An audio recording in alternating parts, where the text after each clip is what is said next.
Boker Tov, nous sommes le 7 mars 2022, c'est l'heure du premier journal d'information en direct de Jérusalem sur Radio Kalita.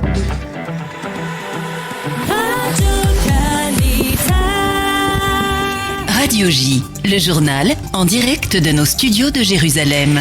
Et oui, à Jérusalem, j'ai le plaisir de retrouver notre correspondant Daniel Haïk ce matin. Bonjour Daniel, Boker Tov, et on parle de ces efforts de médiation du Premier ministre israélien Naftali Bennett qui se poursuivent.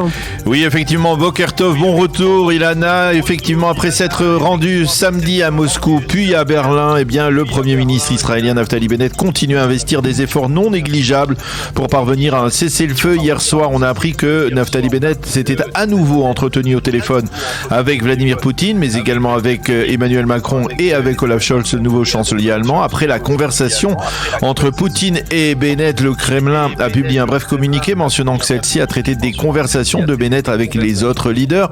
De sources sûres, on affirme que malgré cette médiation, Poutine n'a pas l'intention de proclamer un cessez-le-feu tant que l'Ukraine ne déposera pas les armes. À Jérusalem, on affirme la médiation israélienne ne garantit certes pas un accord, mais tant que les principaux acteurs voudront de cette médiation, il est du devoir d'Israël d'essayer.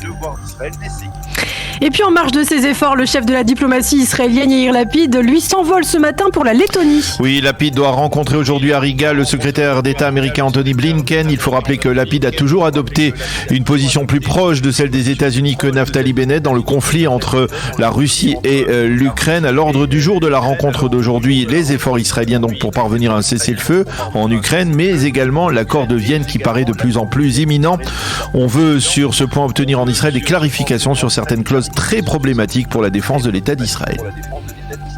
Et puis dans le reste de l'actualité, on parle de cette nouvelle attaque israélienne présumée contre des cibles en Syrie. Oui, selon des sources syriennes, Israël aurait bombardé la nuit dernière des positions dans la région de Damas. Les missiles syriens de protection, de défense ont été activés et ont tiré en direction des appareils israéliens. Cette attaque permet de constater que la coopération sécuritaire entre l'armée russe et Tsahal dans le ciel syrien, eh bien, se poursuit.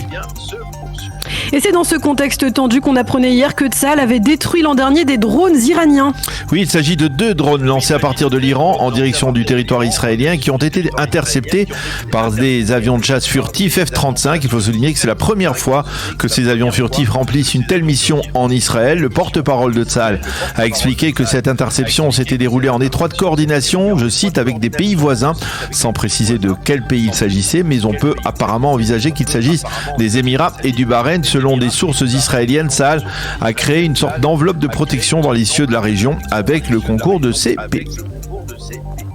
Dans l'actualité israélienne, on évoque aussi le procès de l'ancien Premier ministre israélien Benjamin Netanyahou qui reprend aujourd'hui. Et oui, un procès qui reprend après plusieurs semaines d'interruption et surtout après l'affaire de l'utilisation du logiciel Pegasus contre le témoin à charge Shlomo Filber. D'ailleurs, Filber sera le prochain témoin appelé à la barre après le témoignage aujourd'hui et dans les prochains jours de Dana Neumann, qui fut la conseillère juridique adjointe du ministère des Télécommunications. Elle devra répondre aux questions se rapportant au dossier 4000, le dossier de l'affaire Walla Bezek. À noter que les juges ont repoussé les requêtes des avocats de M. Netanyahou qui réclamaient l'invalidation du témoignage de Shlomo Filber, et ce en raison bien entendu donc de l'espionnage de son téléphone portable.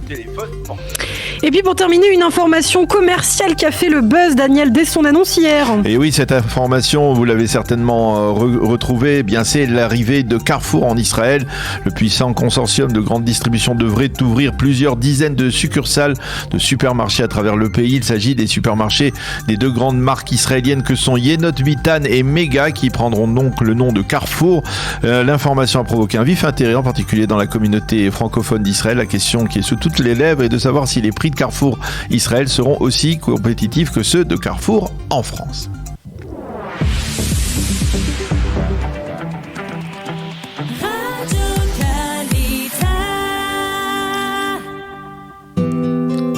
Une rapide page météo pour clôturer ce premier journal d'information. Net rafraîchissement par rapport à la journée chaude d'hier. Les températures seront en baisse. Il fera 15 degrés à Jérusalem aujourd'hui, 19 à Tel Aviv et 26 degrés à Eilat.